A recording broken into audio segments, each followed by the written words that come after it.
इमाम मूसा काज़िम अलैहिस्सलाम शिया मुसलमानों के 7वें इमाम हैं और अहले बेअत की अजीम शख्सियतों में से एक हैं। आपका मुकम्मल नाम मूसा बन जाफर था और आपकी किनियत अबुल हसन थी।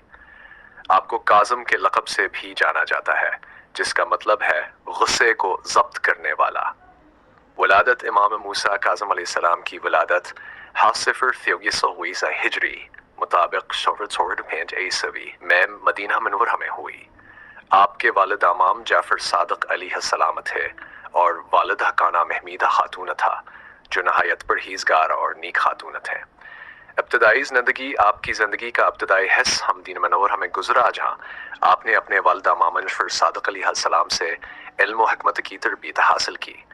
आपकी तरबियत में कुरान, अहादीस, फ़िक़्ह और अखलाकियात का इल्म शामिल था। आप अपने ज़माने के मुमताज़ उलमा में शुमारा होते थे और बड़े बड़े इल्मा आपसे इल्म हासिल करते थे। इमाम मूसा काज़िम अलैहिस्सलाम ने अपने वालिद की शहादत के बाद 40 हिजरी में इमामत की जिम्मेदारी संभाली। इस दौर में अब्बासी खलीफा मंसूर का दूर हुकूमत था, जो अहल बीत के खिलाफ शदीद तासब रखता था। इमाम काज़िम अलैहिस्सलाम ने नहायत सब्र व तहम्मुल से इस दौर की मुश्किलात का सामना किया और दीन सलाम की तालीमात को आम किया। सियासी हालात। आपकी ज़िंदगी का बिश्तर हिस्सा अब्बासी खिलाफत के जुल्म व जबर में गुजरा। मंसूर अब्बासी, मेहदी अब्बासी, हादी अब्बासी और हारून अल रशीद जैसे हुक्मरानों के अदवार में आपने मुश्किलात का सामना किया। हारून अल रशीद के दौर में आपको बार बार कैद किया गया और आखिरकार आपको बगदाद के कैद खाने में शहीद किया गया। शहादत इमाम मूसा काज़िम अलैहिस्सलाम की शहादत 10 रजब ISD हिजरी मुताबिक ईस्वी को बगदाद के कैद खाने में हुई। आपको जहर दिया गया था, जिसके नतीजे में आपकी शहादत हुई। आपकी कब्र बगदाद में काज़मीन के इलाके में मौजूद है, जो आज भी एक अहम ज़ियारत गाह है।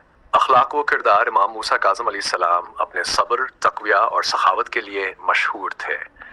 आप हमेशा जुल्म के मुकाबले में सब्र का मुजाहिरा करते थे और अपने दुश्मनों के साथ भी एहसान का सलूक करते थे। आपका लक़ब काज़िम ऐसी वजह से था कि आप हमेशा अपने गुस्से को काबू में रखते थे और इंतहाई बर्दबारी से काम लेते थे। इल्मी खिदमत इमाम मूसा काज़िम अलैहिस्सलाम ने अपने इल्म से इम्तिकी रहनुमाई किया और आपके शागिर्दों में कई नाम और अलमा शामिल हैं। आपने फ़िक़्ह, हदीस और तफसीर के शाबों में अहम खिदमात सर अंजाम दें और आपके इरशादात आज भी शिया फ़िक़्ह की बुनियादों में शुमार होते हैं। आपकी ज़िंदगी का पहलू इल्म व तक़वा का मज़हर था और आपका मिशन दीन इस्लाम की हिफाज़त और हक़ व इंसाफ़ का क़याम था।